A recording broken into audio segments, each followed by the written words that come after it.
So good morning, good afternoon, good evening, wherever you are joining me on the planet. My name is June Allen and I am the founder of The Art of Greatness at juneallen.net. So for those of you that have never been to one of my broadcasts before, I'm a psychotherapist and I'm a consultant and I'm a coach, and I'm very passionate about working with Black women around identity, around healing their childhood trauma, around healing the mother wound.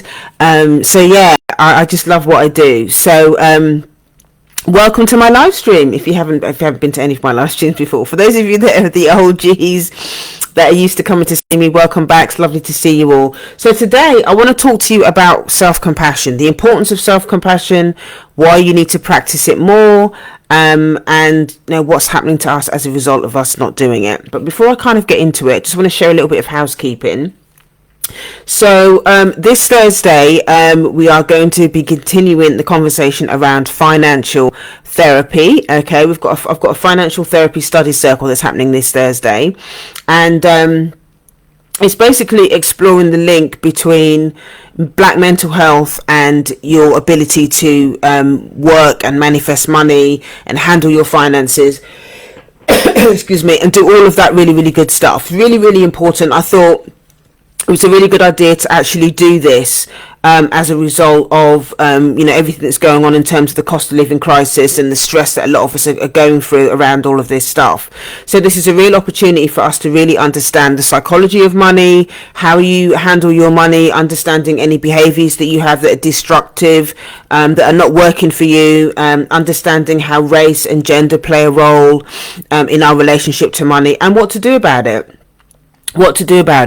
So the session is also being anchored by conversations that come up in this book, The Black Woman Millionaire, but it's not just about the book. It's about us sharing our stories, us grieving. Money grief is really important as well, and just looking at our relationship with money and being able to build that. So if you're interested in joining me, thanks for joining. If you're interested in joining me for the financial therapy circle sessions, you can click the link in my bio, go to heal.juneallen.net. That's heal.juneallen.net. That's heal.juneallen.net. So back to today. So today I'm talking about self-compassion. Okay, self-compassion, how to practice more of it, why it's important for us to lean into it. And the thing is, I've been hearing a lot of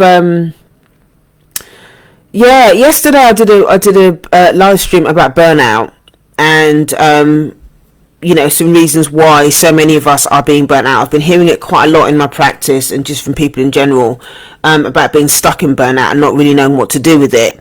And one of the things that is important for me, why I wanted to do this session today, is because what I'm also hearing is not only that people are burnt out, but people are actually really hard on themselves.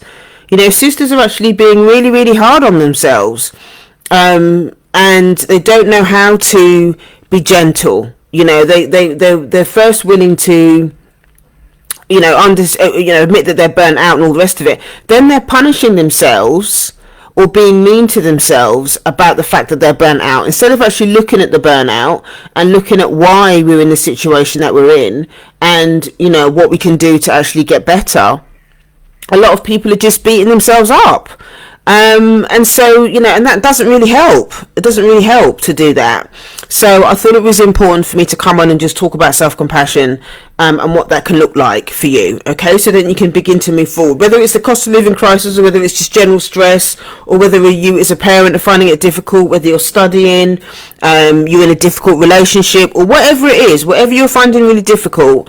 This session is all about how you can start to be a lot kinder to yourself. Okay, so I've got 5 things that I want to share with you. Okay, so the first thing, is just to listen. Just to listen.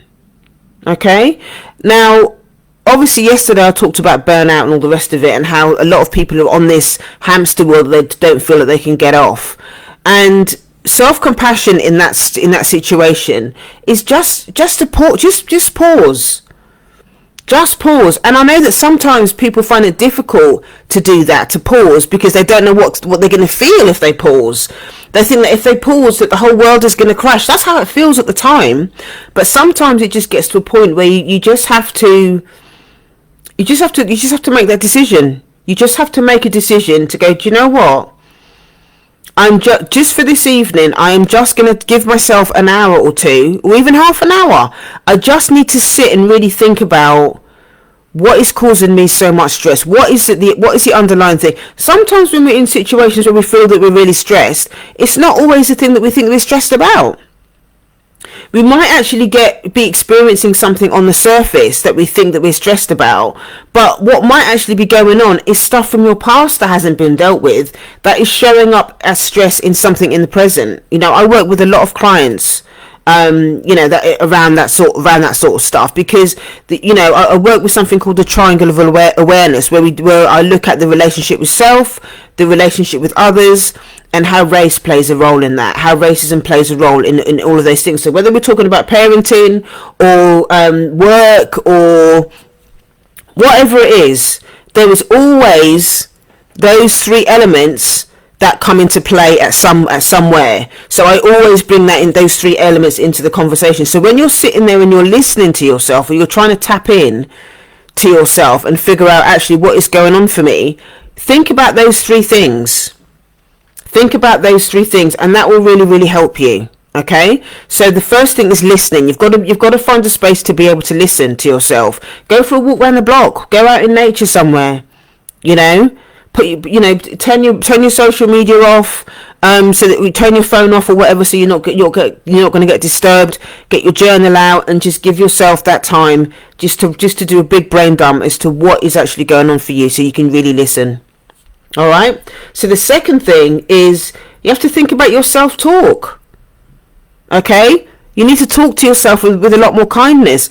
Sometimes when we're in that situation where the inner critic is so vicious, okay, you have to ask yourself, whose voice is this? Is this actually your voice that's saying that? Is it an abusive, an old relationship? An old relationship that was abusive, that has become your inner critic? Is it a parent? Could it be a parent that was really critical, that's now become your inner critic, your inner voice? Is it to do with stereotypes like under the system of racism or patriarchy? Does society say because you're a black woman that you can't do this or you can't do that? Okay, so it's really about understanding whose voice is that. Whose voice is that? Who told you that you can't do this? Who told you that you were stupid? Who told you that that you're not good enough? That you're ugly or whatever? Because when you're in a situation, whether it's relationship or society, when we keep being told the same thing over and over and over and over, at some point you end up internalizing it and you start saying that stuff to yourself. So Climbing Frames saying so true, all of the above. Yeah, no, I hear you. I really hear you, and I see you. But change around this stuff can only happen when you're willing to start having the conversation with yourself and start exploring that. Because if you do this work, if you write some stuff out in your journal and you realise, actually, this is what I'm saying to myself about work, as an example, then you can start to really think, actually, that doesn't belong to me. That belongs to somebody else. My mum used to tell me that I was stupid, or an ex-boyfriend of mine used to tell me that I was stupid. And you can give it back to them. Energetically, give it back to them, because that's not your thinking, that's theirs. It's only when you start to think about this stuff consciously, that the unconscious stuff that you're thinking, all of that stuff that you've internalized, you bring the unconscious part of it into the conscious, and that's when you can start to change it. So the next time you hear that inner critic saying that you're stupid or that you're not good enough or whatever, then you can start to go, well, actually, I know where that voice comes from, and that is not me. Thank you very much. You need to leave, and then you can reframe that thinking. You can reframe that thinking and give yourself permission to think about something else, to choose something else. I'm going to do this. I am good enough. Maybe I need to learn this, or maybe I need to take this action over here, or maybe I need to do nothing. But whatever happens, whatever choice you make, If you're more aware of your thinking and what's going on around your thinking, you can make different choices. Because, you know, your thinking is not gospel. Your thinking is what it is. It's just your thinking. All right. So that's number 2. It's about talking to yourself with a lot more kindness, being aware of your inner critic, and just being a lot more kinder to yourself. And stop the shoulding. Should do this. Should do that. Stop that. You can choose to do it, or you can choose not to. Not should. You can choose to, or not choose to. Okay? So that's number 2, talking to yourself with kindness. Number 3, gosh, this is a huge one, is self-forgiveness. Okay? It's self-forgiveness. Just like I was saying in the second one about beating ourselves up, how many of you are holding on to things that you did years ago that you're not forgiving yourself for? And you're beating yourself up for that thing that you did all those years ago. You can't change it. You can't change it. You know, there's that quote by this one always reminds me of that quote by Dr. Maya Angelou when she says, when you know better, you do better. Okay, when you know better, you do better. Sometimes when you get into that cycle of beating yourself up and holding on to not forgiving yourself, you get stuck, you get trapped in that. And then you can't move forward. You can't move forward. Sometimes, and I know this might sting a little bit, okay, so stay with me on this. Sometimes not forgiving yourself, okay, means that you get to be right about all of those negative things. You choose not to forgive yourself because then you get to be right about all of those negative things. Sometimes it takes a lot more courage to forgive yourself and allow yourself to be open to new experiences rather than to hold on to the pain and not forgive yourself, because at least you know how you feel. You're used to that pain. You know what it's like. It almost becomes like an old friend. You don't really like it. It don't really fit you. It don't really suit you anymore. It doesn't really nurture you. But at least you know what it is. You're familiar with it, so you just stay with it. In order for you to grow, you have to be willing to be vulnerable. And a lot of us as black women find it difficult to be vulnerable because we're not used to having safe spaces in order to be vulnerable. So we end up holding on to beating ourselves up, and we hold on to not being able to forgive ourselves because it works for us. It works for us. The secondary gain in holding on to all of that is that you don't have to be vulnerable. You don't have to be vulnerable with anyone else, because then you can hold on to that conversation around, I'm not good enough, I'm not smart enough, I'm not pretty enough, you know, I'm not thin enough. Whatever the conversation is, you're not going to forgive yourself for doing all of that, because it just means that you can get out of not being vulnerable. I don't know if any of this is making sense, but you don't want to be vulnerable, so you stay over here in the self-criticism and the not forgiving yourself. Then it becomes a vicious cycle, because you're not going to forgive yourself. You can't move on. You're stuck there. Okay, you're stuck there. And you know, talking about it from a therapeutic perspective, there are going to be older parts of you, you know, that have done things that hadn't worked for you. You know, that's part of being human. Part of being human is making mistakes. So, you know, an important part of moving forward and standing in your humanity is also giving yourself permission to just let that stuff go. Give yourself permission to put your hand up and go, do you know what, I made a mistake, but I want to move forward with it. I know better now, and I'm going to do better. I know better now, and I'm going to do better. You know, sometimes what also happens as well is that there are different parts of, sometimes we're stuck. We can get stuck in older parts of ourselves. So an example of that might be, maybe when you were, say, a teenager, and if you had a critical parent, okay, who criticised you when you were a teenager and always told you that you weren't good enough, or whatever the dialogue is, and for whatever reason you never really allowed yourself, you were never really able to grow up emotionally, because that parent's voice, that the criticism, the the constant barrage of abuse and all of that kind of stuff, whether it's verbal or physical or whatever, and you become stuck.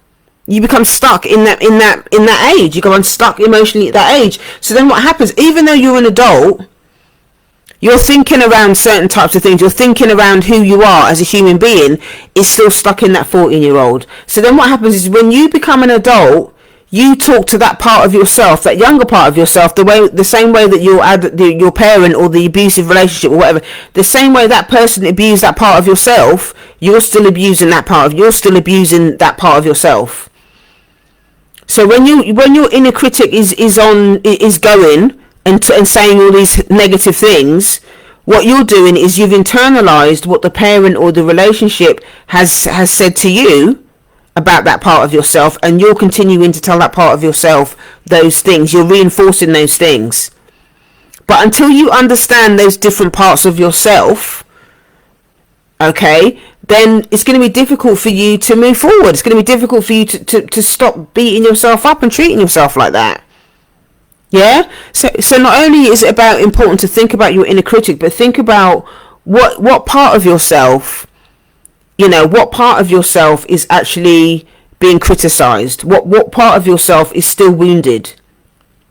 And why is it that you find it difficult to be kind to that wounded part of yourself? I know when I was doing this work, just exploring all the different parts of myself, there was the part of me that always ended up in relationships that were dysfunctional. Okay, always ended up in relationships that were dysfunctional when I was younger. And my inner critic was like, well, it's your fault. It's your fault you got abused because you shouldn't have gone into that relationship. There was no compassion for that part of myself because, I blamed myself for what happened in that relationship. Even though, it was abusive and all of this I still blamed myself for it. But I didn't know any better at the time. I wasn't emotionally intelligent. I wasn't in therapy. I was raised in an environment in a family that was in a lot of pain. So there was a lot of stuff going on, and I didn't know how to take care of myself. So because of my own emotional immaturity, I wasn't able to show up for myself in those relationships. So it's unfair then for me to be gaslighting that part of myself and blaming that part of myself for the choices that I made at that time. Now I can look back with hindsight and I can see my part. I can own the part that I didn't know any better. I can own the part that I didn't know how to look after myself. And that beating on that part, that wounded part of me that ended up in these relationships was not helping me. I had to learn how to be compassionate. And just allow that part of myself just to cry and grieve and be heard and seen. So just like I would speak to my therapist about that part, that part that's wounded, I then also become an inner mother. So the inner critic then becomes the inner mother. Okay? The inner critic then becomes the inner mother. And that's the work that I've done in therapy. Because as I share a lot of that stuff in therapy and my therapist is compassionate to me, I can then internalize that compassion from my therapist, and then I begin to take care of myself. That's essentially the role of therapy. Okay, that is essentially the role of therapy, that you sit with somebody who can hold space for you, who can give you feedback on exploring whatever the things that you're saying, and in that space, in holding that space of empathy, okay, without judgment, you eventually internalize that. You eventually internalize that empathy, and you start to behave more empathically towards yourself. And so and then obviously, eventually you'll leave therapy because you would have internalized the tools that the therapist has given you, and you can start taking care of yourself. Okay, that's essentially what therapy is. Therapy helps you learn how to take care of yourself.